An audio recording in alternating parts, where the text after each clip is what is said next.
welcome to the 9th episode of the eDuck podcast. I'm Robby Boydstun here with Erik up here in Portland. That's right. Week.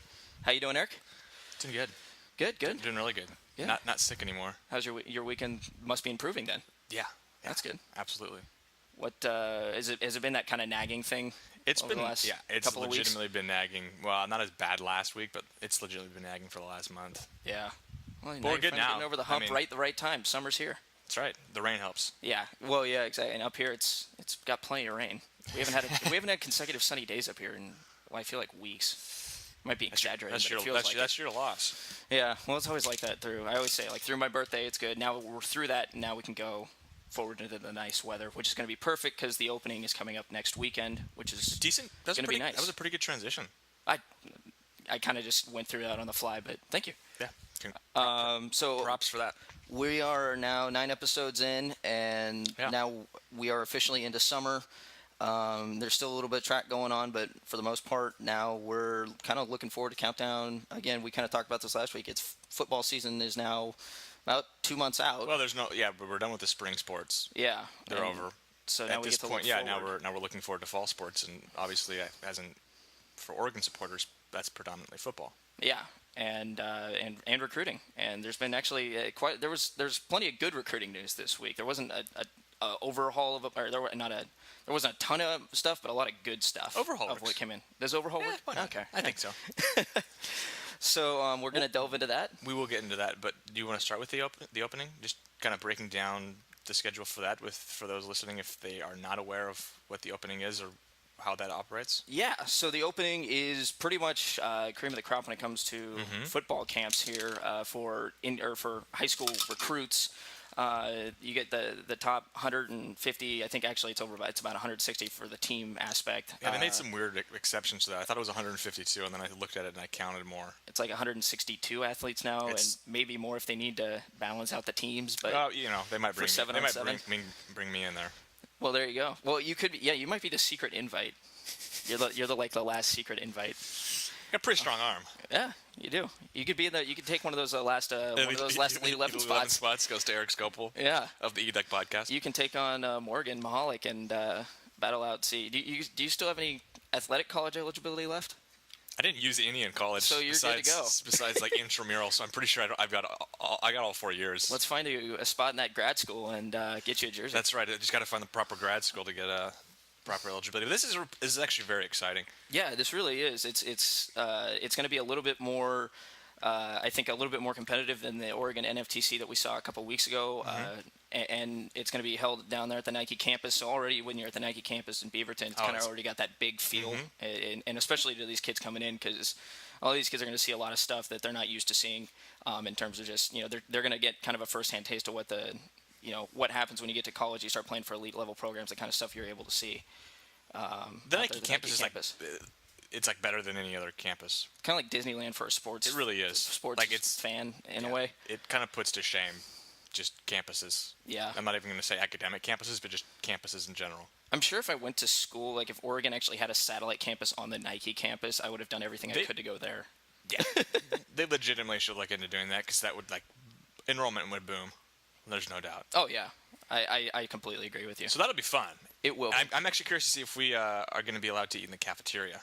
Oh, we got to try. Because their cafeteria is it's gourmet food in the cafeteria, and you have to pay. It's $9. So I'm guessing if we're on the campus, we're allowed to go there. Yeah, but I got to check that out. I kind of want to. I haven't gone super in depth into that campus, so I really want to. I'm actually kind of looking forward to that as well, just from a personal standpoint. Yeah, no, it's getting fun. Out there and checking it out. So that'll be coming up. It starts with Elite 11 takes the weekend. That's the quarterback camp. Yeah, and so you'll be seeing Morgan Mahalik will be one of those guys out there that you'll be seeing. And so they'll be out there kind of doing drills and showing why they're the Elite 11, top 11 guys out there. And then it'll transition into the opening for everyone else, which starts, it goes Monday through Wednesday next week. And that'll include everything from individual drills and all that to 7-on-7. 7-on-7 is interesting, and they've got these weird names that they're attaching. At least I'm seeing them on Twitter. I'm not sure if you're following the opening on Twitter. The team names? Yeah. Oh, yeah. Team Land Shark and what was a team? There was a couple. I talked to Royce Freeman earlier this week. I remember Team Land Shark because I think there's a number of Oregon defensive back recruits on it. We've got Mitchell McGraw and and Arian Springs, I believe, are both part of the Land Sharks. Yeah, well, and let's this is actually kind of a nice little. Well, we got the roster here, and we'll name off some. We of the have names. the roster here, folks, and actually, it is online, and I believe this is free for anybody who wants to perhaps take a look at this roster. So, do you want to read the web? Yeah, address? it's www.studentsports.com on their blog. If you look up just official opening or the official invite roster for the 2013 opening, you should be able to find it. Do you think Google would just work too? If I It should, Googled yeah. it? If you type in opening roster studentsports.com, it should pop up. If not, I'll post another link on the forum. So Yeah. go to tail feathers there on eDuck.com, and I'll probably slip it in the duck pond too. Yeah, And might as well. They might be interested as well. A little bit. There's some football fanatics over there. People like football in the duck pond, don't they? Yes, they do. So, in addition to the interesting team names, Do you have all the team names listed? Because I'd like to hear just I think so. culmination of what they are. We've got like the Field Generals, Okay. Team Apocalypse. That's not daunting or anything. Team Alpha Pro, Vapor Carbon, which kind of sounds like something that Ducks would unveil as a uniform color in the near future. It does, but I don't understand how carbon can be vapor. That just doesn't make any sense. I don't know. I guess it would be sounds cool. carbon colored vapor, which I don't know if vapor takes on color. I don't think because it's not a physical form, is it? No, it's just I don't know. We're over analyzing these team names now. Now we're gonna that was a strange one. We're gonna get a call from Nike. I hope so. Team Land Sharks, which immediately just brings to mind the classic SNL skit with that. I just imagine the knock on the door. I hadn't thought of that. That's Candygram. Team Super Bad. Okay, that's pretty good. I kind of enjoy that just for the sheer comedy sake. So somebody here is like a big comedy fan who's putting these together. Maybe there's something. We'll have to Google this later. Something behind the carbon vapors. Yeah. Maybe there's some sort of background behind that we're not aware of. Yeah, we're gonna have to do some research into carbon vapor. Well, let's see here. Going down through the list here. It looks like we've got most of the names right there. Okay. I was just curious because I was looking at the names and they're pretty outlandish. Yeah, and there's a few kids here that you'll see on the roster that still have not been assigned to teams yet. I saw that. Yeah. So you'll see that coming through. They actually have a to be determined and a date of when they'll be scheduled on to put them on a team. So, but it looks like there's going to be obviously there's going to be a lot of talent out here. You have to have an invite to get in, and it's. This really is kind of these are the kids that are going to be the ones that are going to be the ones to watch towards signing day. Yeah. As we get near, and these are the ones that the media is going to really want to know their decision and kind of hound them on it. Kind of an accumulation of all of the Army All-American and Under Armour All-Americans. Why is that difficult to say? It shouldn't be. Yeah. Well, no, it takes a few repetition. And the Semper Fidelis and all of those. I feel like almost every one of those invites will be at this camp. Yeah, and exactly. These are the kids that'll be playing early January on those games, and some of them will be making their decisions there. Those are also big stages for kids that they want to do that on national TV. So we'll go through already Team Field Generals. We got Jamal Adams. Are we going to go through every one of these names? No, I'm going to kind of highlight the ones that I know Oregon's been looking at. That's going to say. I'm not going to be able to provide any insight. I knew we were talking about doing an hour. I didn't know we were just going to have you read the names and then read their bios, do the whole bios. Oh, this kid, he ran for 860 yards. They have him listed at 5'8.5", but I wonder if it's in shoes. Anyway, Jamal Adams. Jamal Adams, kid out of Hebron High School in Carlton, Texas, or Carrollton. It's Carrollton. Very interesting. There's two O's. Yeah, there's two R's and two L's, and two O's. And so there's a lot of double letters. Yeah. So, but he's definitely a kid that Oregon has been. I know Oregon's been looking at. 6 foot 198. He'll be a part of Team Field Generals. So he's going to be one of the kids to look out for out there. Joey Alfieri, local prospect out of Portland. Yeah, most Jesuit. Know him, yeah. Team Alpha Pro, they got him listed 6'2", 215, so not much has changed there in terms of that evaluation, I think. And he's been going through, he just finished up track season and stuff, so this is going to be kind of his, I know he's been focusing on football, but this is kind of, I think, his delving back in full. It is full interesting for football. these multi-sport athletes. We talked to Caleb McGarry at the NFTC. I almost forgot what the name of the campus, which is kind of embarrassing. But he said he'd been focusing a lot in the basketball season, and this was kind of his first kind of reintroduction into football. You think a lot of these guys some of these guys probably are multi-sport athletes. Obviously, football is the primary sport, or you would hope it would be. Well, you got to be the one that's going to get you a scholarship in college is probably going to be the primary focus. But a lot of these, it's interesting because for some of these kids, the opening is going to be that reintroduction of going full face first back into football. And the other ones, this is going to be kind of their last. All right, I'm going to take it easy a little bit for the summer. I'm still going to do workouts with the team, but some of these guys aren't going to be going around taking visits and doing all that. Some of them are committed to just. I want to stay around and make sure that I'm good to go that my team's good to go. I don't want to be a distraction to the team. So it's kind of an interesting dichotomy there. Bryson Allen Williams, another kid, Oregon, at least early on was interested in. Yeah, I haven't heard that name. 6 foot 5 or 6 foot and a half inch. That's an awkward thing to say as well. They should use fractions on that though. They should. That's a little less because it looks like it says 6 foot. It's kind of 6.5. Yeah. So 220 pounds out of Ellenwood, Georgia. Another kid who has a lot of talent at explosive linebacker position. He'll be playing for Team Land Sharks. Right below him here on the roster is a kid that obviously Oregon fans have been very high on. Buda Baker, Bellevue, Washington, another top Northwest pick. We've talked a lot about him on the show. He'll be playing for Team Apocalypse. He'll get another chance to kind of. I just want to comment and say I think John Neal is doing a heck of a job recruiting some of these guys. At least a number of these guys are being discussed as top-level recruits and seem to have Oregon near to the top or at the top. And not only that, they individually speak very highly of Neal. And another kid that we'll talk about a little later, Nigel Hill, who's actually going to be out here. He spoke highly of Neal when I talked to him earlier this week. It's at this point, it's almost Oregon almost is going to have to really be selective. Yeah. Because it looks like there's a number of very, very highly regarded defensive backs on their list who might commit or be willing to commit to Oregon but might not have an offer. And Hale's one of those guys. Correct me if I'm wrong. No, yeah. They went out there. They took a look at him. Neal called him a for sure offer. It hasn't materialized yet. It's an interesting thing to say if he hasn't received an offer. It is. And talking to Hale, and I guess we can get a little bit into that now, but talking to Hale, he said that even though he said it was a for sure offer and it seemed like a lot of things depended on, if he was the size advertised, according to Neal, that's what he said he needed to go down and check. He said that the workout wasn't too intensive. He said he was able to show Neal some things and that Neal was very responsive to what he was able to do on the field.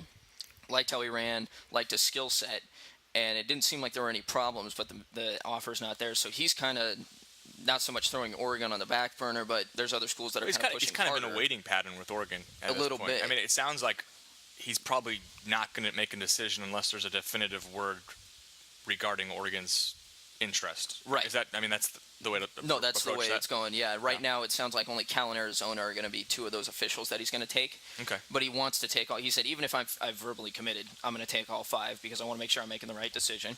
And so he'll be doing that later on, and he's going to be waiting until, he said, after the season to do that. So there's still plenty of time for Oregon to jump into the picture. But again, with what you're saying with Neal doing such a good job in attracting these DBs and when getting Oregon so high on their list, it's almost that Oregon's got this good problem, quote unquote, to now they have too many things they can kind of pick and choose. It's better than obviously having the opposite situation. And this is a key position that they needed to fill this year looking forward.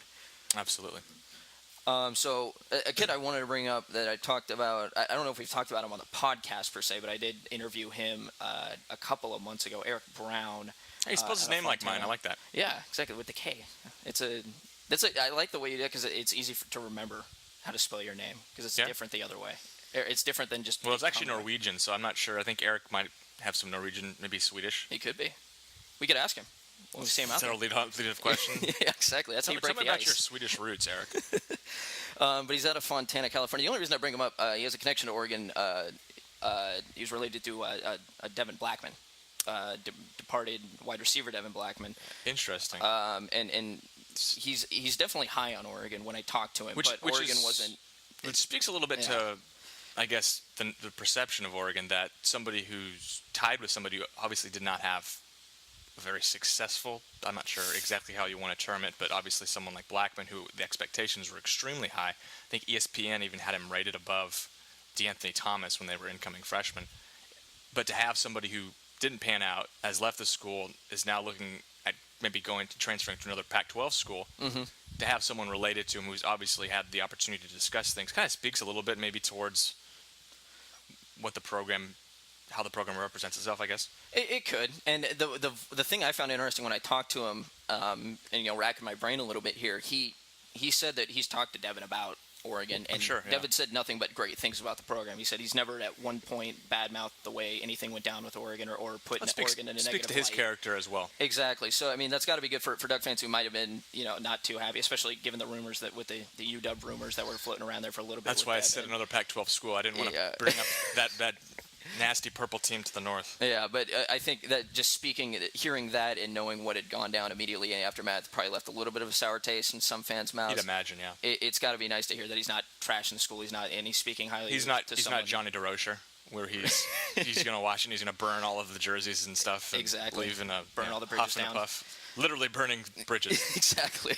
So, but Brown is 6 foot, another one of those 6 foot and 1/2 inch prospects at 170. A little bit on the smaller side, but he spoke highly of Oregon when I talked to him. He was interested. Yeah. And I talked to Brandon Huffman about him a couple months back about him, and that he said that this is a kid whose stock was on the rise. He was getting more and more attention. Those measurables remind me a little bit of B.J. Kelly. A little bit. And from the sounds of it, he's got the skill set to definitely thrive. I haven't been able to see him in person or anything, but that's one of the guys. A week from now, we will. Exactly, and he's one of the guys I'm actually looking forward to seeing out there. No Oregon offer on the table? No Oregon offer for Erik. No. Another one of those wide receivers who's kind of coveting an Oregon offer, but is still kind of in a waiting pattern. Right. We move on down. You'll see Ian Bunting, a kid who was an Oregon target. Michigan ended up snatching him up. A big prospect, 6'6", 215. Very athletic. Definitely someone Oregon, I think, at this point would have highly coveted it if he was still on the table. Did he ever take an official visit or unofficial visit? He did take an unofficial, okay. and he I'm asking it. Because you wonder, for some of these kids who've already committed elsewhere but considered Oregon beforehand, if coming to Portland, I didn't know Portland, Beaverton, it's not Eugene, but seeing kind of what the state has to offer and get a feel for that may sway them a little bit but if he's already been here, and he kind of knows what to expect, right? Yeah, and it was one of those situations where he was kind of taking all his unofficials very early on in the process. He was kind of going it seemed almost like he was going a couple places each weekend when I talked to him, and he ended up going to Michigan, loving it, and just committed right there. I think he was just one of those kids that wanted to make a quick decision, and it's a closer to home. He's out Midwest Illinois area. That's a much shorter distance to get. I do notice this is kind of interesting. Looking at this is kind of off topic, not specific to Ian or anybody, but they have the Twitter accounts for each of these athletes on there. So interesting. I guess they're just trying to boost Twitter follower numbers. Social media, yeah, and it's a good way. Again, this is another reason for these kids to get their names out there and get attention from schools that might not. Or from fans that are going to nag them like crazy for the next. You'll see a million retweets of why they should go to Nebraska or why they should go to, Oregon. Why are you picking on the Cornhuskers?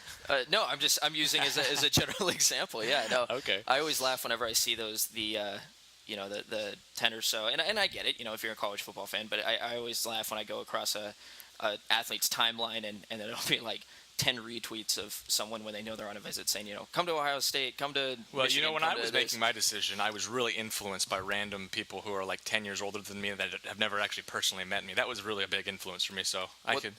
Did Stockton tweet at you to get you to go there? I feel like he...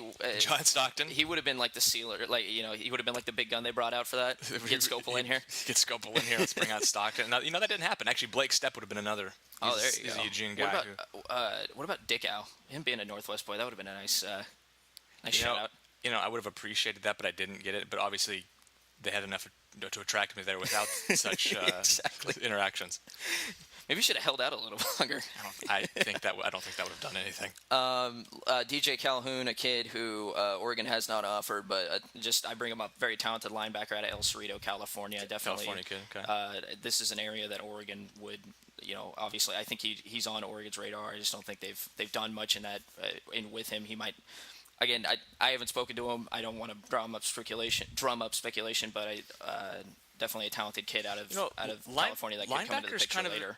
sorry to interrupt a little bit there, but linebacker's an interesting position. Just kind of thinking about it right now, because I think a lot has been made this offseason about linebacker being a position where there's the most uncertainty out of either side of the ball, with the exception of maybe special teams and the place kicking and punting duties.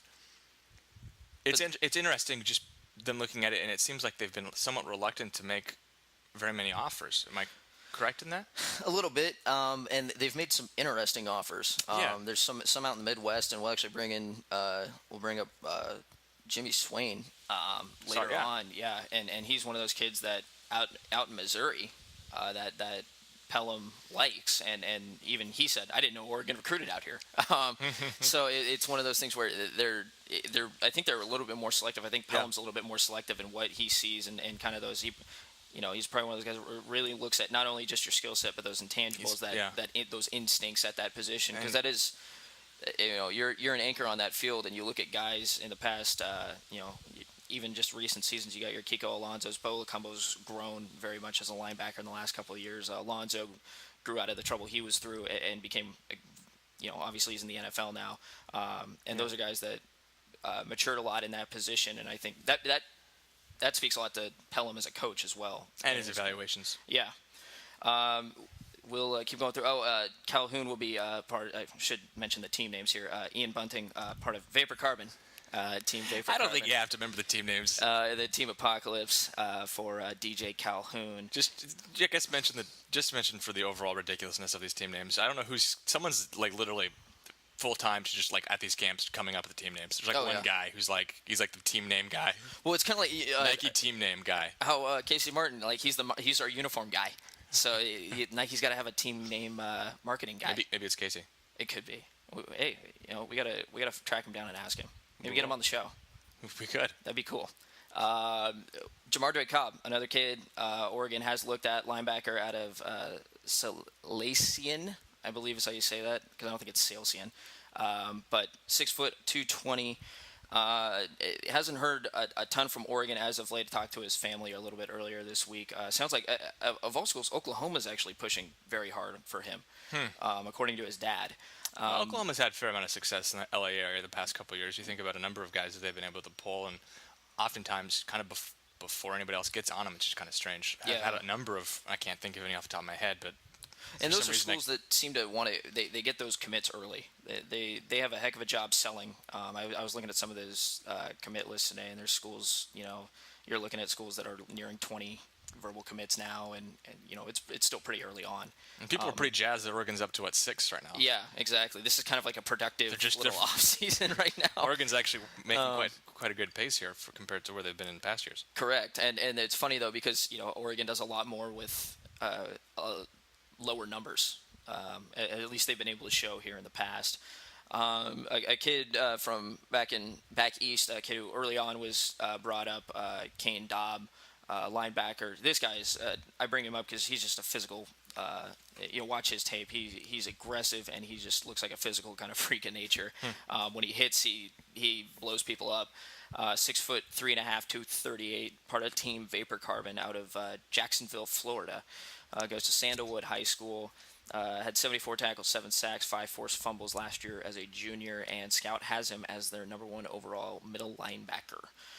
Oregon was kind of a school on his list earlier on in the process. Haven't heard a lot there, but again, you're bringing these kids out here. You never know what's going to happen over the weekend. Rashawn Evans, linebacker out of Auburn, Alabama, another kid that Oregon early on had their eyes on. 6'2", 215, part of Team Apocalypse. He'll be out there.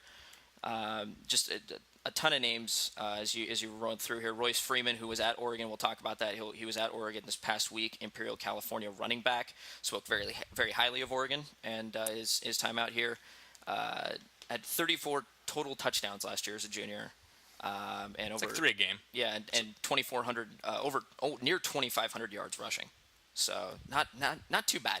Yeah, he's okay. He's pretty good. So 5'11.5", 220, part of Team Apocalypse, and he said he's looking forward to going out there. He just left here a couple days ago. He's going to spend a lot of time in Oregon here for the next couple of weeks. Yeah, and he was at the Oregon camp this past week. For those who have not been I don't want to say pay attention because that means that's like there's some sort of negligence. But for No. those who were unaware, If you missed it, and in case you missed it, because sometimes just things don't come across your feed.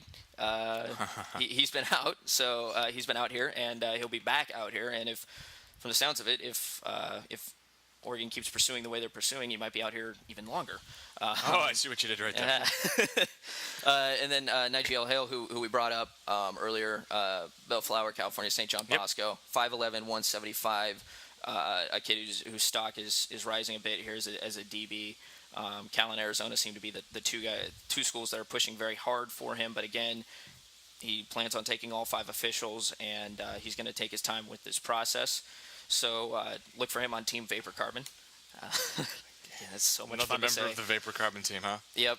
I'm going to search that and see if there's something we don't know about Vapor Carbon. Yes. Yeah, Jalen Harvey was a kid early on was in what was on Oregon's radar and ended up committing to Cal here not too long ago. He'll be out there 6'1", 185 out of El Cerrito as well. Vapor Carbon is actually a Nike cleat. Oh. A Nike football cleat. Okay. So there is a correlation. It's not just kind of a random Now I want to see the construction of cleats, 2 words. because I bet those cleats look nice. I will pull them up for you and tell you about them or show it to you, and you will not be able to. I'll do my best to relate it to the audience. While Eric's looking that up, defensive back Adoree Jackson. Oh, yeah. Who's depending on what you're looking at, is the top defensive back prospect in the nation.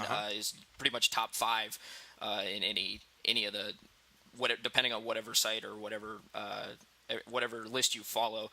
He's going to be near the top of those lists, if not at the top. And he was. It was enough here. This says enough in his bio. It says that teams didn't throw his direction much last season. You know, they were afraid of his abilities, and he still ended up getting 5 interceptions there. As we see these Vapor Carbons. Oh, those are nice.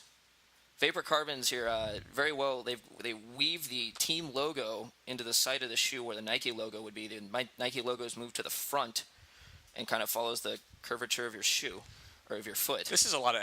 Yeah, sorry. I don't think we just need like it. I like it. Is this what this podcast has become? Am I going to pull up different articles of clothing and you're going to describe them to the listeners? No, let's not let it become that, please. But Oregon is one of the schools that is on his list right now. Top defensive back, and given how well Oregon's defensive backs. Is there an offer on the table? Yes, I believe. Yes. So, yeah. And I only ask that because I think the names, in terms of defensive backs that we've seen tied to Oregon the most recently are Buda Baker, Matrell McGraw, and Arian Springs, all of whom seem to be very heavy Oregon leans and may make their decisions fairly soon. Right.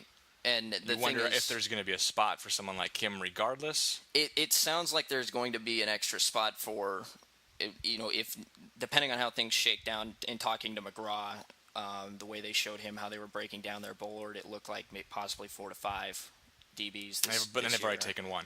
Yeah, so it'll be interesting to see how that all breaks down because, of course, you got to get them to verbally commit and then stay. So, and sometimes it's a little bit harder than you would think, I guess. At least in the year I've been covering this stuff, it seems like it happens more often than you'd think. So just if you want to check out more of this, we're going to kind of wrap this part up. One more.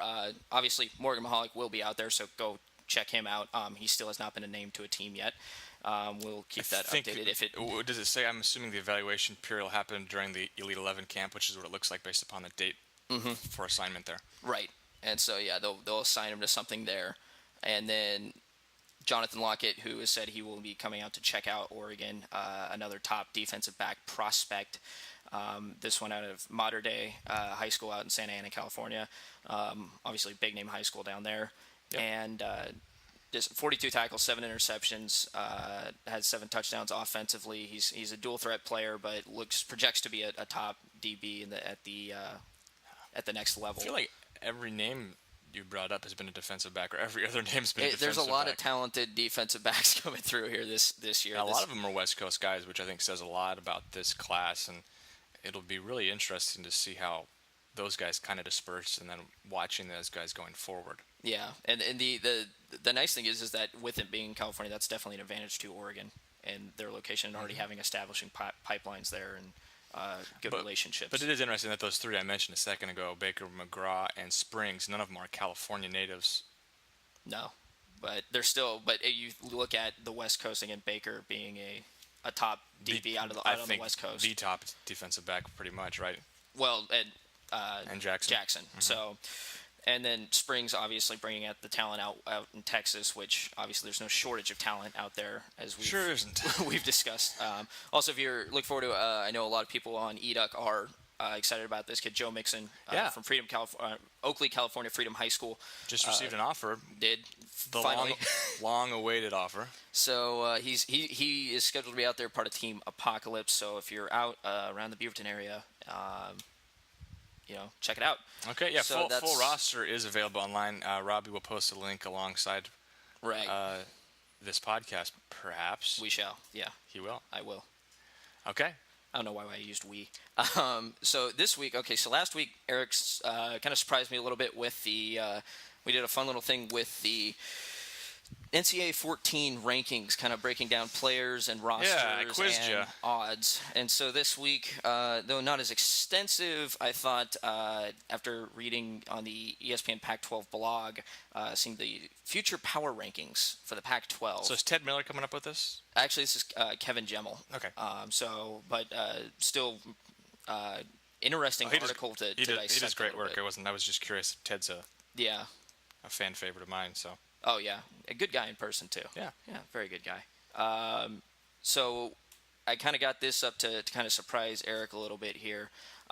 Basically, this is projecting out into the future and why they're saying that 2013 is going to be kind of an interesting year. So they're kind of looking forward into the future about where these teams are going to be. When you say does it say long-term future, short-term future? What's the timeline here? Is there one really? There doesn't. It says 3 years. Okay, so this is ranking the conference in 3 years where they think they'll be. Yeah. Is that the concept here? Yeah, the concept roughly. Yeah, it's kind of ambiguous, but yeah, they say 3 years. I love ambiguous quizzes. Those are the easiest ones. So, but it is interesting just going through it. If you haven't seen it, it's on the ESPN Pac-12 blog. It is kind of interesting seeing where they put at least one team in particular for me, where they put them on this list. Should we just try spitfire this thing? Yeah. So go ahead. They've done all 12 Pac-12. Done all 12. So go ahead and run down what you think. And is there any separation based upon division? No. North and South. It's just the whole Pac-12. I'm gonna start with Oregon. Okay, you're correct. So Oregon, they said it's based on sanctions. If it's bad, they can slip. But as of right now, they're saying the assumption is that Oregon will not be affected as greatly by those sanctions as maybe perhaps people thought originally. Well, it's kind of leaving. Are they just kind of leaving that out of the equation? Yeah, they're leaving that completely out because they're saying if they're harsh, then they'll slip. But as obviously, of right now, if they were to get a bowl ban, not bad. It's hard to. It's hard to build on those rankings when you're not playing in bowl games. Anyway, go ahead. Second one, I'm going to say Stanford. Correct. Gemma writes here, as long as David Shaw is head coach, Stanford will compete for titles. It is interesting that was the big question mark after Harbaugh left and then Andrew Luck left, is how good is David Shaw? And now the question is, how good can he be? Or how long is he going to stay? Exactly. I mean, is he good enough to take off? And I think obviously Stanford's probably a dream job for him, but is he another one of those Pac-12 coaches that will have success at the next level? Which, interestingly enough, there have been a number of Pac-12 coaches that have had success at the next level. Obviously Harbaugh and Carroll most recently. Mm-hmm. Very few conferences share that success. No. Or have, at least. But what I like, and it's an interesting point, how long would Shaw stay there? And I just love the kind of taking all biases out. I just love the way that Shaw's been able to build that program, starting with, his focus on the line. A lot of people that when they had that huge recruiting class, it was like all offensive linemen and people 4 and 5 star offensive linemen. Yeah, people were going, "What in the world?" Some people were going, "That's great." Some people were kind of scratching their heads. What they're going to need some more firepower, and they didn't. I think that's important though, for a coach taking on a new job like that to really set what the plan is right away with that recruiting class and go, "Hey, we're going to build things, on the lines." Yeah. I think, and he did that successfully. And you watch them on the field, and guess what? They're strongest on the lines, and they win football games because of that. Yep, and they proved it last year. I mean, that's why they were Pac-12 champs. You don't have to tell Oregon fans twice. Yeah. Okay, number 3. Okay. This one's tough. Let's say UCLA. Correct. So they said it might take a step back in 2013, but looking at the future, especially with Mora there. I think there's even more question marks with Mora, though, because he's got the growth. NFL pedigree. He's already been an NFL coach. Is he attracted to that, or has he been kind of like Pete Carroll, totally turned off by it? Mm-hmm. I know, obviously, Carroll ended up back in the NFL, but had been an NFL coach, came to USC, coached there for, 8-9 years. And there were rumors there towards the end, too, that, even before he left Seattle, I mean, for years it was, would he be interested in an NFL job? And for the longest time, it, like you said, seemed like no. Yeah. But right now, it says if Mora stays on board, UCLA is projected to grow a lot over the next 3 years, even 5 years, under his leadership. And obviously, the 1 year under him has done wonders. How do you think Rick Neuheisel feels? I think Rick Neuheisel. He's probably comfortable getting paid like 7 figures as an analyst on I don't think he Pac-12. cares. Yeah. Whenever he shows up on Dan Patrick and plays some songs with his guitar, I think he's actually enjoying himself. I think he's a guy who just enjoys what he's at whatever stage of life he's at. He just kind of goes and drives programs into the ground and then still somehow relevant. Anyway, go ahead. Okay, number 4. You know what? This one could make me look like a total dweeb, and I'm almost making this quiz based upon what I think. I'm going to say Arizona. No. Can I guess again? Yes. I'm going to say USC. No. Can I say Washington? Yes, and you would be right. So they actually. Third time's the charm. They're looking at again. That surprises me, and I don't know. I think that's a little disappointing because I don't know. Maybe my prejudice against Washington, although I was born in Seattle, is coming out. But Washington, to me, has everything going for them, and yet has had very, very little results on the field under Sarkisian. It seems like there's always hype every year. Washington, this is the breakthrough year, and I'm not saying that to pick on Huskies fans, but that's the projection every year. Is they're finally going to break through, and every once in a while, I give them credit. They come up with the big win. Last year, they had the big win against Stanford at home. Yeah. They've had big wins against USC, but yeah, I'm not going to say I'm surprised they can't do it because consistently. they kind of have been the conventional pick for the team. That's just largely based upon the fact that they're in Seattle, which is one of the largest metro areas on the West Coast in the conference, and because of the success they've had. Mm-hmm. It doesn't surprise me, but it also kind of feels like an easy pick, kind of almost like a cheap pick. It could, but again, this is projections. That I think you have a tendency to try and rile people up with some projections as well, especially going out farther in the future. Maybe they're thinking the stadium renovation will produce some good mojo for them. Okay. So let's go into number 5. Number 5. Now I'm going to say Arizona. No. Now I'm going to say USC. No. Now I'm going to say I'm not good at this. Oregon State. Yes, actually, Oregon State. I'm really good in the third try. Yeah, you are actually making that statement true. The third time's the charm. What do they say about Oregon State? Because that doesn't surprise me. They're kind of a trendy pick under Riley, who's been maybe actually makes a lot of sense to put them right there in the middle, just because that's kind of where Oregon State has been. They're 7 to 9 win team pretty much every year under Riley. They're always going to be well coached. Feels like they should be right there, kind of in the middle. Yeah. Yeah, and even when they have, there are those times where they have the meltdown years. But even then, Riley never kind of loses control of the ship, it seems. And I think a lot of that consistency on the coaching staff and the way that they're able to recruit, and they like to use the term, the blue collar players, those lunch pail guys, and they do good work with them. So. But they do say that the North's going to be brutal coming up in the next few years, especially if Cal takes it. We've just seen 4 of the top 5 are in the North, according to Gemmell. Yeah, and if Washington does end up living up to expectations, if Cal is able to reform themselves, Oregon and Stanford already taking up room, then you're kind of looking at where's the room for Oregon State and Washington State for that matter. And Washington State. So. There's not a lot of reason to think Oregon State won't be consistent, but they're going to have to overcome some of these other teams that might be on the upswing, So number 6. Can I just keep saying Arizona until it's right? You can, but I'm going to tell you it's wrong here. Do I just really? I have a think for the Wildcats, don't I? I just think Rich Rod's better than he is. Is that the thing? No, and I'm kind of in that same camp. I always thought he never got the fair shake at Michigan. Oh, absolutely not. And I was upset with the way they handled that. So I would put Arizona at 4 on this list. They're obviously putting him lower than 6th. Yes. Now I'm going to say USC now. Yes. Okay. So that was the interesting one for me. Just because, and maybe it's just because I've lived through the decade of USC dominance, and that was my childhood in college football. Literally pegged in the middle of the conference after they had been so far at the top that it felt like no one could touch them. I remember, I think Oregon, I forget the year, I think maybe it was 2008. Mm-hmm. I'm not sure if that's right. But there was a year where Oregon was clearly the class of the conference behind USC, and USC down in Los Angeles just beat Oregon down. Yeah. Maybe it was earlier, maybe it was 2005 or something, but I think it was, well, 08 they did play down, 08 they did play down at the Coliseum and did get beat up pretty bad. Maybe it was that year, but I just remember. That was actually, I think that was the last time they actually went down in the Coliseum. Yeah, the last time they went down in the Coliseum. So I think you're right on that. But they're saying the Trojans obviously top of the class with recruiting every year.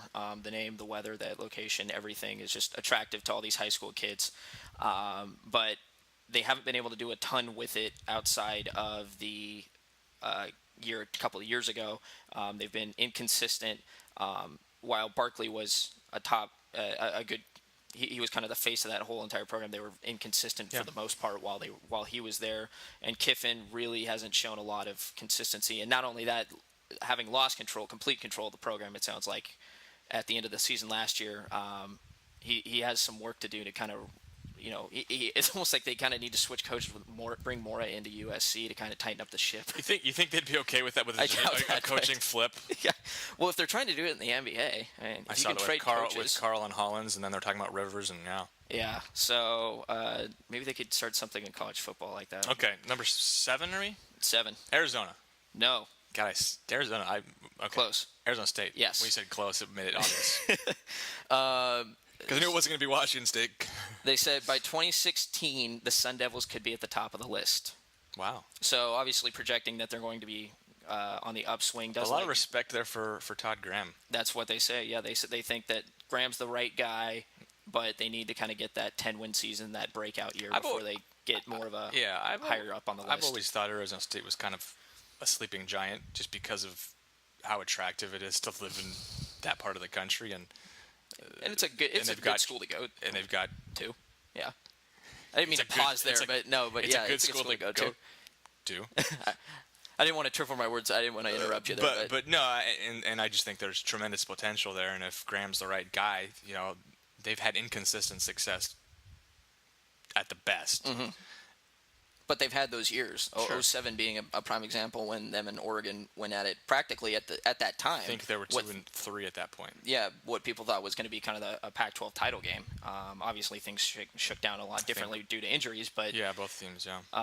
But at that time, that was the marquee game, and Arizona State has had over the past 12, 13 years, they've had a few years there where they've really stepped it up and almost looked like they could escape with a conference crown. Okay. So number 8, Arizona. You got it. Right. Fifth time's the charm. Fifth time's the charm, and they do talk up Rich Rodriguez here, saying he's the right guy for the job, and the South looks to be up for grabs. So they could be a team that takes the South this season, depending on what happens. But also that there's that chance that they don't show up and could be a 3-8 team. Okay, I'm gonna go number 9. I'm gonna go Cal. Yes. And this is, I think, more of what's going to happen in the Sonny Dykes era. That's what the paragraph breaks down to. How much are they going to be able to do in one season? How much are they going to be able to do in a couple seasons? Will Dykes be able to bring in all those changes, make it successful so that he's there long term? Cal, obviously, they kept Tedford on quite a bit despite consistently kind of disappointing seasons by their standards. So you got to think maybe Cal, maybe there's a shorter leash for Dykes, but you don't know. Hearing you go through this list and talking about the coaching situations just kind of helps you recognize how much turnover there's been in this conference. Yeah. I mean, who's the longest tenured coach in this conference? Is it right now? It's Riley. It's Riley. Riley and maybe Whittingham at Utah. Could be, yeah. But I mean, Utah came in Well, I'm just after saying. Riley came back. So, I know. yeah. I'm just saying the coaches that have had the longest. I mean, it is interesting. I mean, almost every coach here is in their third or fourth season at the most. Yep. So so that makes this projections even more difficult, I think. If Just Chip because stayed, he'd be up high up the seniority list there. Yeah, you're right. Okay, we 10 now. 10. So we've got Washington State, Colorado, and Utah left. I'm gonna say Utah. No. I'm gonna say Washington State. Yes. They think Leach is still a good coach, but obviously the problems, the infighting last year, to say the least, the problems that were kind of attracted to that program and Leach's coaching style a little bit. Yeah. There's still that adjustment going on out there in Pullman, and so once that adjustment's made, they think they can do something there. They like Leach as a coach, and obviously, I could say just being up there last year for that game, Washington State, they had They're up flashes for it. of brilliance. They're up for a fight. There's no doubt, and I don't think there's ever been any question. No, They've but always fought hard. They kind of need to bring it all together. It doesn't seem chemistry-wise like everything was there last year, and Leach does have a tendency to throw players under the bus sometimes, or throw people under the bus, and I don't think that sits well with some Throw them in people. a shed. Yeah. You said it, not me. I think the story said Craig it. James is going to come find you. And congratulate me for outing Stepping up. Mike Leach. Number 11. I'm gonna go Utah and then Colorado. Yep. In that order, yeah. Yep. And being 11 and 12, they said if this was a 5-year projection, they think the Utes would be higher. But they've got a Very little respect for the expansion teams in this conference. it's a lot about getting used to the conference. They say it's getting through one full cycle, one full class cycle, about getting through that, getting used to everything, kind of adjusting. Obviously, Colorado's still having a lot of trouble doing the same things.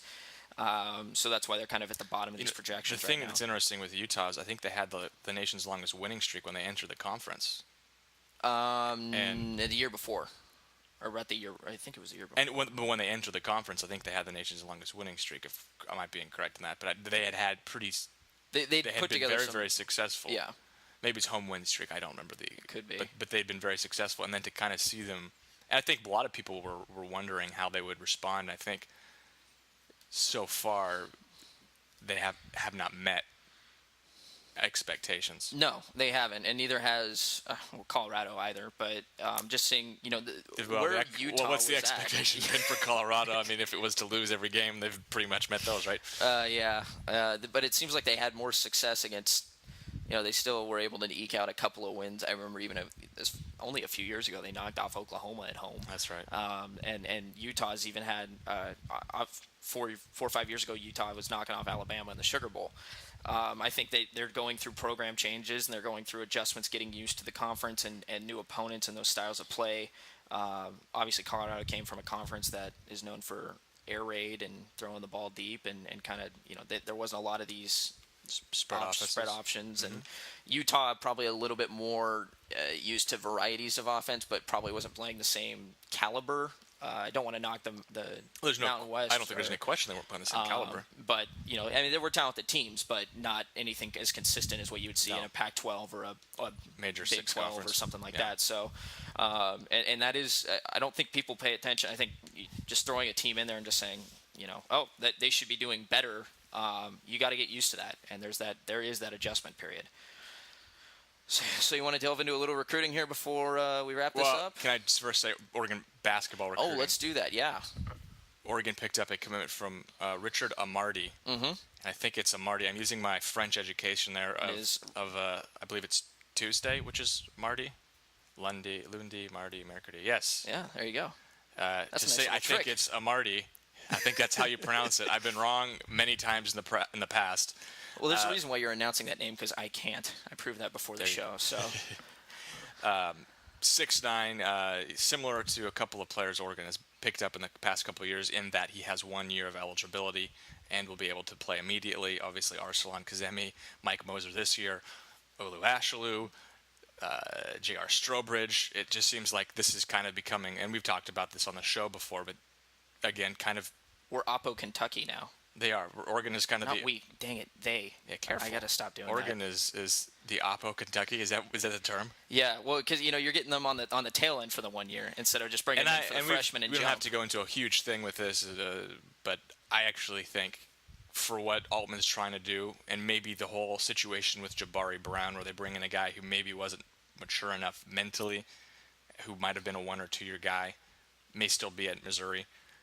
I think that maybe turned him off those type of recruits, and now this is why we're seeing him pursue some of these guys. Plus, he's just trying to fill roster space late in the cycle here, where they struck out on some guys, and they're still. I don't necessarily think this is linked entirely to Cristiano Felicio, the talented post player from Brazil, who's still awaiting word upon whether or not he'll get the qualifying SAT score. But I do think you would maybe see a different approach on terms of who they're willing to take, depending upon who they've been able to fill the class with. Right. And I think this kid, watching just a little bit of his highlights and stuff, he's very athletic. He reminds me a little bit, especially for his size. Oh yeah, he reminds me a little bit of Tyrone Nerud, in that he's a very athletic guy who's got some a little bit longer athletic. Looks like he can block some shots. Tip dunks, that was something you remembered a lot of Nerud, and then has a decent mid-range jump shot. Yeah.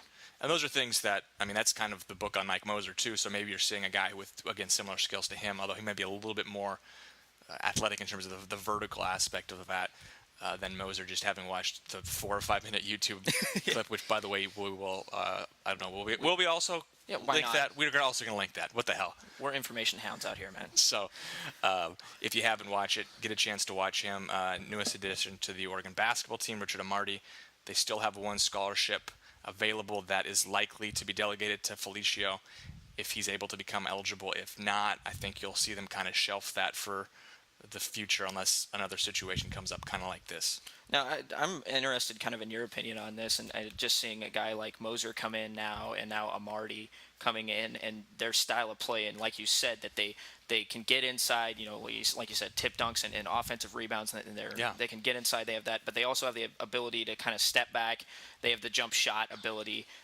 He's recruiting well-rounded players, not just specialists, and that's something that I think, especially tournament time, if you can get obviously more well-rounded players, you've got your specialists out there, but you want more of those well-rounded players if you want to advance. Absolutely, and I think one of the things that this past year maybe limited Oregon offensively was their inability, and we talked about this, I'm not sure on the show, but I've talked about it with a lot of people, and maybe that doesn't mean a lot, but Oregon didn't have a lot of options in terms of stretching the court and shooting from the perimeter. No. And that really allows defenses to condense. And, of course, that was even more the case when Lloyd was replacing artists who had the injury. Against Colorado and California, which you may remember were just brutal endings of games in terms of the way they were able to score points or were not able to score points. So getting guys who are multifaceted, for as much as I thought of Arsalan Kazemi and E.J. Singler, both of them were pretty limited in terms of what they could do offensively, in that EJ was a guy who could really shoot the jump shot, not extremely athletic in terms of getting to the rim, was still successful in doing it. Arsalan pretty much only offensive rebounds and putbacks. He's not a guy who was able to score with, outside of about 6 feet, and very rarely did he create his own shot. Mm-hmm. Showed he could do it. I don't think he ever shot a jump shot outside of 12 feet. It wasn't a primary part of the offense. And so to get guys who are capable of maybe doing a little bit more, like you said, I think that's really important. And to get guys who are one-year players being able to be versatile like that is good, because the game itself is a lot more versatile than maybe what they're used to. Moser obviously has played at the high level, but Amardi, a guy who, this will be his first year. Interesting story with him a little bit. I'll make this brief so you can get to the football aspect of it. But he's a guy who had already signed his letter of intent with Iowa State for Frank Hoiberg, actually kind of one of my favorite NBA players back in the day, just kind of a random NBA player who's like sports card. I think I got like his rookie card, and have always been kind of a fan. Anyway, he's now the Iowa State head coach, which is where he went to school. Had promised the scholarship, obviously, to Amardi. Amardi had then committed. He's a, as you said, one-year guy, originally from Canada, went to a community college, I believe down in Indiana, I want to say. Indian Hills, which is not in Indiana. Indian Hills Community College. Anyway, thought he had his scholarship. Last second, Hoiberg decides to accept a scholarship. And this is a little bit of current controversy. Hoiberg decides to accept a scholarship from a transfer from Marshall. I think his name is DeAndre Kane, if memory serves. Essentially pulls the plug on Amardi. Amardi is kind of left scrambling now. This just happened about 2 weeks ago. Says he's going to visit 5 schools, visits Oregon, picks the Ducks. Kind of an interesting story.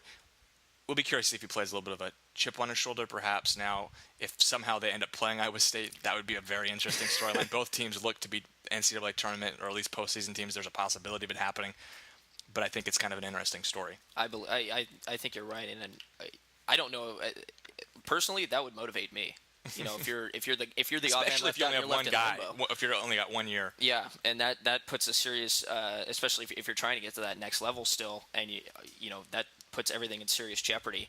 And so for him to be able to, you know, Oregon had the roster spot, everything seemed to work out there, and he's becoming part of what is an up-and-coming program, the way Altman's doing it. And the thing that I do like about Altman, and I might have mentioned this, but with these one and done, except, you know, the senior guys, they're bringing in people that have not only got they're a little bit ahead of the curve when it comes to knowing the college game and knowing everything that has to go. And, you know, obviously they still got to get used to Dana's offense, which I think for, you know, a guy like Brown is bringing up him. I don't think that was something that he really got used to and wasn't a fan of. I think there were a lot of issues there that probably aren't appropriate for the podcast. Okay, we'll leave it at that. But for them to bring in, and not only that, they have a little bit more of that maturity level, and I think Altman values that in his players. He doesn't want, you know, you don't want troublemakers obviously on the team, and sometimes there's wild cards, but he's bringing in guys that are going to have a better chance of succeeding because they've got a little bit more of that maturity level. They've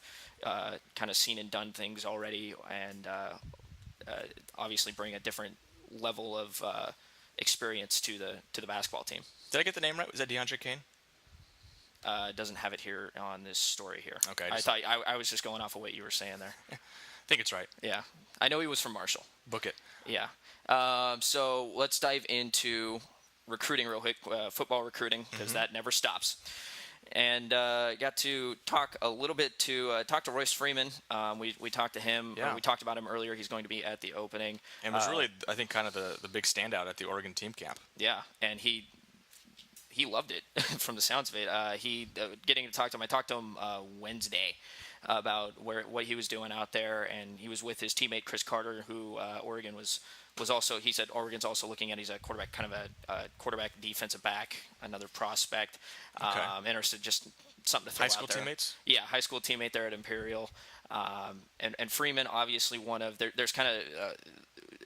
There's a multitude of running backs Oregon's looking at, but there's 3 that have kind of stood out in the recent weeks, and Demario Richard and Royce Freeman and now Mixon. Those are the guys that are kind of being talked about a lot.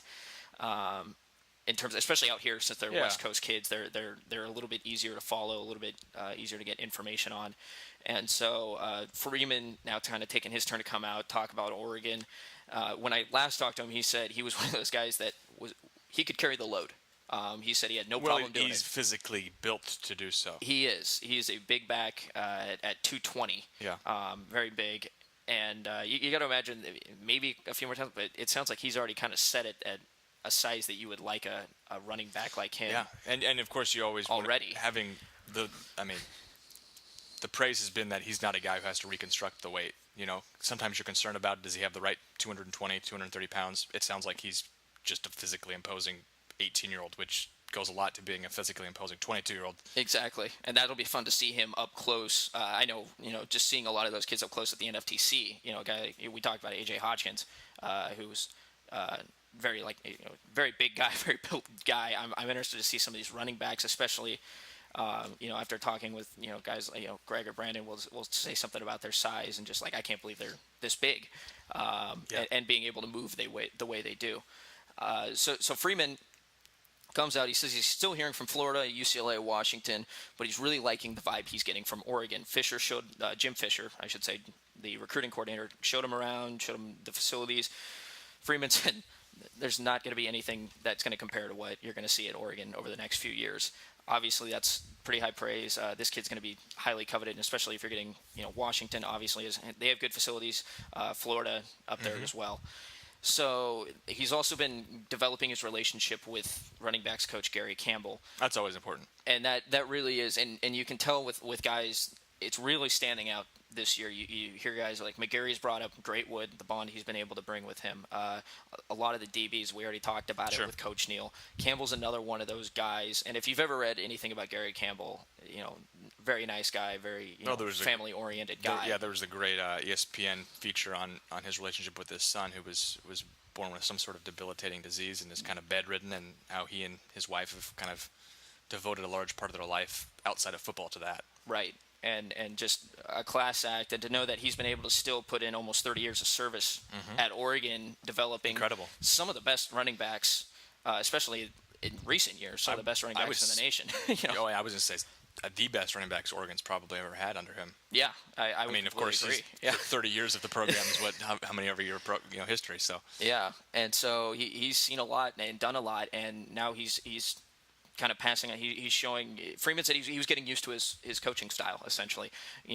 Listening to him through drills, trying to pick up information through him, and that he's, the relationship's growing, and that he likes. Campbell's big on details and paying attention to the little things. So Freeman's kind of learning to pick up those kind of details, and he said he's going to try and do the same things when he goes to the opening. He's going to listen to those coaches and try. You can tell this kid really likes to. He has an open ear. He's not one of those kids that, thinks he's better. He thinks he's out where he needs to be. He's willing to hear that constructive criticism and kind of apply that to his game. So obviously, with the coachability standpoint, the coaches have to love that. I have two sort of strange questions regarding Freeman. First off, you talked about his teammate Chris Carter. Did it sound like that was a real package deal? Because I'm hearing defensive back and quarterback, and we've already talked about how quarterback's pretty much closed. We've been talking about this entire podcast about how defensive back is extremely competitive. And since I haven't heard the name, and we've even had new names introduced recently, and Lockett and Plattenberg. Right. I can't imagine Carter is one of their, very high priority defensive back recruits. Not right now. No, and it didn't sound like it was a package deal. It sounded like Royce came up, and Carter was just another a kid who probably had some interest from Oregon, wanted to come up camp with him, and also it sounded like Freeman. It was nice for him to have someone there that he could room with and knew to kind of tour the school. But you always get a little concerned when you hear about package deals, especially when it's a lesser recruit kind of dragging on the coattails of somebody like Freeman, who's very highly coveted, and maybe a school has an extra scholarship, kind of takes a flyer on a kid that they see as a very long-term project, somebody who maybe isn't going to really be an impact player, just so they can land the better prospect. Well, and in researching just stuff on Carter, haven't heard a lot about him. There's not a ton of news out there for him from what I've found. He might be a kid maybe later on down the process. Maybe he explodes senior year, or maybe it's a preferred walk-on thing. Maybe this is the time to get evaluated. Yeah, walk-on is another option. So, second question I had, I believe it was Greg Biggins who brought up the fact that Demario Richard had stayed at Washington rather than coming down for an unofficial visit to the University of Oregon. Yes. The timing of that, how many running backs do you think the university will take this year? Well, given that they took, they had Benoit and Tyner last year. Yeah. And they're pretty well, I would say somewhere, 2 to 3 at most. I'm just curious if part of the reason, and I think the way he explained it was that he was really just raving about Washington and kind of got really amped up and decided he didn't want to come down. I think he said he didn't want his dad to drive as well, make the drive from Washington, from Seattle to Eugene, which I can understand, having made that drive a number of times. Yes. I just wondered if there was any correlation between that and the fact that Freeman was down in Eugene having a great visit and maybe he was close to committing. That's an interesting question. And at the time when I talked to him, it wasn't that Richard stuff. I don't think it had gone down yet, or if it had, I didn't. You weren't aware of it. I was not aware of it. So, what it comes down for evaluating Richard, he said, remember that he's looking at the sanctions to come out, and seeing what comes out there. And I think, especially when you have that impact, and recruits talk about that initial impact of going up and seeing a school and being impressed by it and wanting to keep hanging around there, I think he was probably weighing his positives and negatives right now and saying, you know what, I still don't know what's happening with Oregon. Washington's a school that's been high on me for a while. I'm going to stay up here. That could mean at this point that maybe Oregon is maybe out of the running for Richard, but that's why you've got these trio of backs and even more that are kind of a little bit more in the background that Oregon's been looking at. So Freeman definitely is a kid, and especially coming out of there, it sounds like he is a kid that Oregon's going to have a good shot at getting. So I think you could be onto something with that, just saying, he maybe not a correlation, but it is perhaps an interesting thing to bring up. Yeah, I totally agree. So we'll definitely keep an eye on Freeman. Got to talk to also Hale. Yeah. We talked about him. Casey Tucker, who's a kid, he was a USC commit, then backed out of that. Has kind of opened himself back up. And, a USC commit looking at Oregon. Yes. He was. He decommitted. Does he have a committable offer from the University of Oregon? Yes. No, he does have an offer from the University of Oregon. And I don't know why I said the whole thing. Committable offer from the University of Oregon. That makes it sound a lot more official. That was the goal. he does have a offer, and according to Jason Jewell, Southwest recruiting analyst from Scout, caught up with him in a video that you can see on check that if you out. go to our boards right now on Tail Feathers on eDuck.com, you'll see the link, and you get to watch that. But he has a top 5-6 schools Oregon made the cut, so that's something to definitely keep an eye on. He's a big offensive tackle prospect that would be a big get for intriguing. Oregon. Yeah, he's a 5-star. But there's not been, and we've talked, if you actually been on the forums, there hasn't not been a lot of news, especially since the USC thing happened. I know I've tried to get in contact with him for weeks, and there's just not a ton of news with him. He's kind of picky and choosy on what he wants to release, I think. That's understandable. Yeah, some recruits like to handle it that way, and you can't blame them for that either. I think that's just people like to handle the process in different ways. Jalen Brown, also another talented kid, saw this earlier this week. He also named his top 9 schools. It's a strange number on Twitter. Yeah, maybe he's just trying to be a little bit different. I think I see a lot of 3s and 5s and sometimes 7s, but 9's a weird number. Sometimes 10s when it's early on. Yeah. A little bit. But it's a 9. All right. He has a ton of offers too. Yeah. It lists here 32 Division I scholarship offers. Got to top 9. Oregon is among them. So another kid that he's 6'2", 185 at 67 catches for over 1,200 yards and 18 touchdowns last year. That's good. As a That's wide good receiver. production for a receiver in high school. Yeah. And so, and another kid that he's got that size and kind of that lanky ability that, that's something Oregon covets. And especially if you've got those multi-talented skills with blocking. Does he have a CO? Yes. A committable offer? CO, yes. Yes, he does. And this is the one, now we teased this a little bit earlier in the show, Jimmy Swain. And Randy Withers had this report for us on Scout from Lee Summit, Missouri, which I have no idea where in the world that is. I'm guessing Missouri. Good. You're probably pretty close there. But he released top 5 schools as of right now, and 2 being from the Pac-12 in Stanford and Oregon.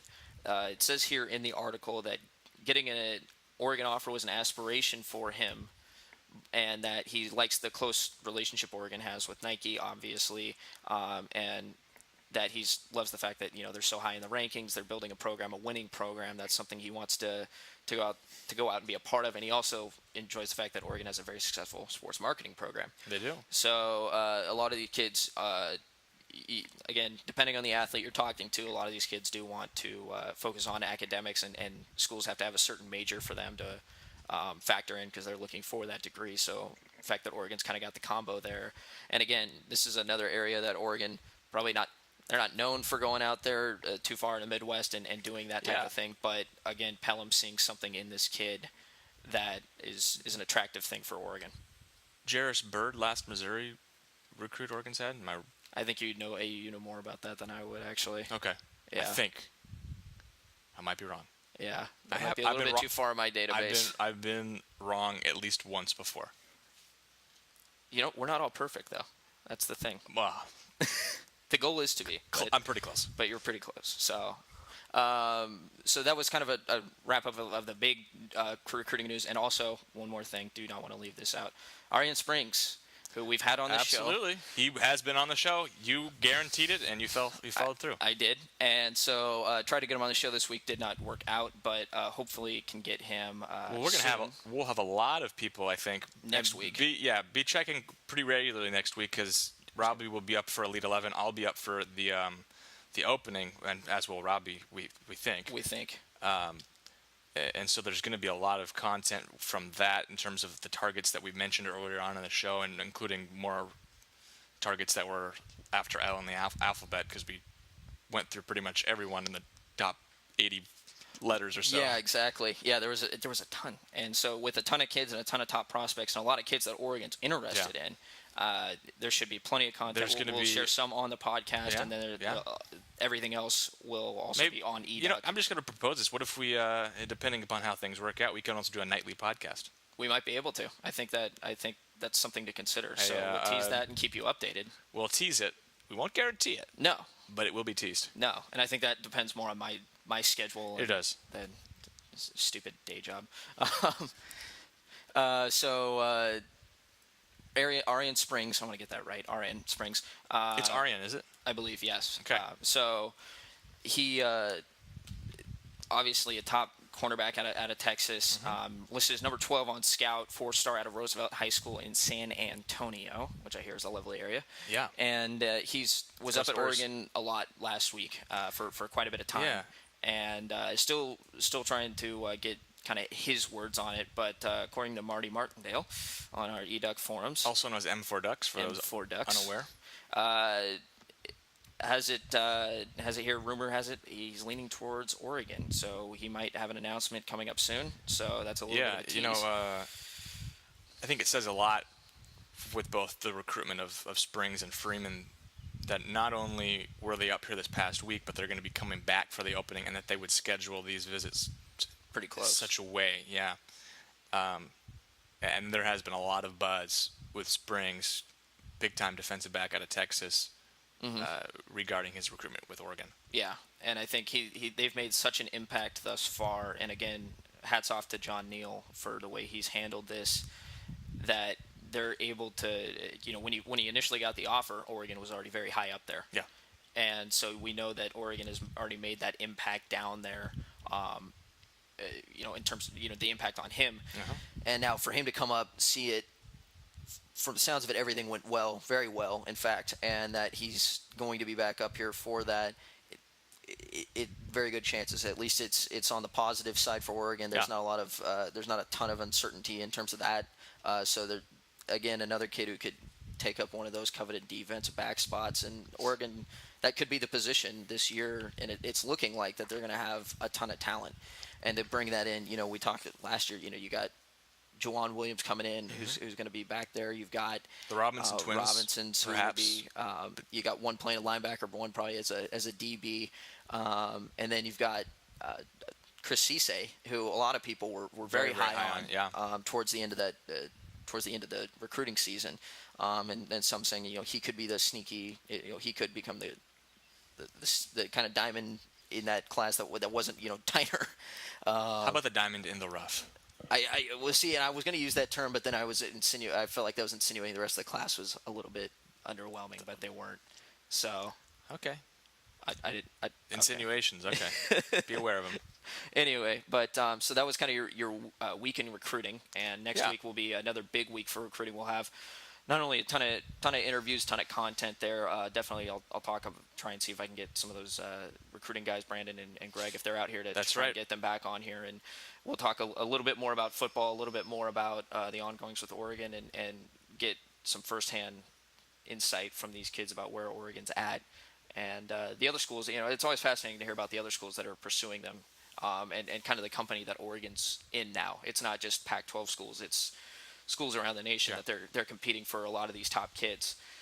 So again, you're seeing the way Oregon's been able to rise in the recruiting ranks over the past few years. It's not quantity with them; it's quality. So definitely something to look forward to next week. Absolutely. Yeah. So I think that's about it. I believe that we're going to wrap it up here. We've been talking for a while. Yeah, we're at an hour.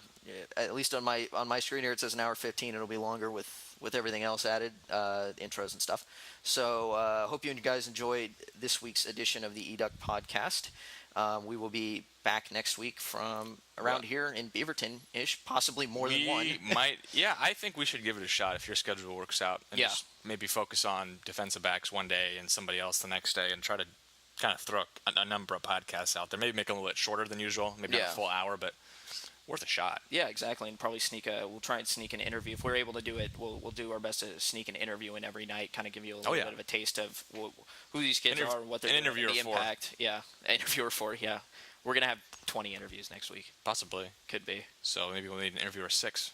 That'd be cool. So anyway, we'll leave it to Majoroni, Mario Gadini, Heavy Heaters, taking you on home. Hope you enjoyed it, and please leave us feedback, comments, anything on the eDuck forums. We'll also be posting all the stuff we talked about earlier on eDuck. Yeah. And be sure to check back there for all your recruiting updates and great football, basketball, baseball, what have you content for Oregon. All right, have a good one. Scopel out.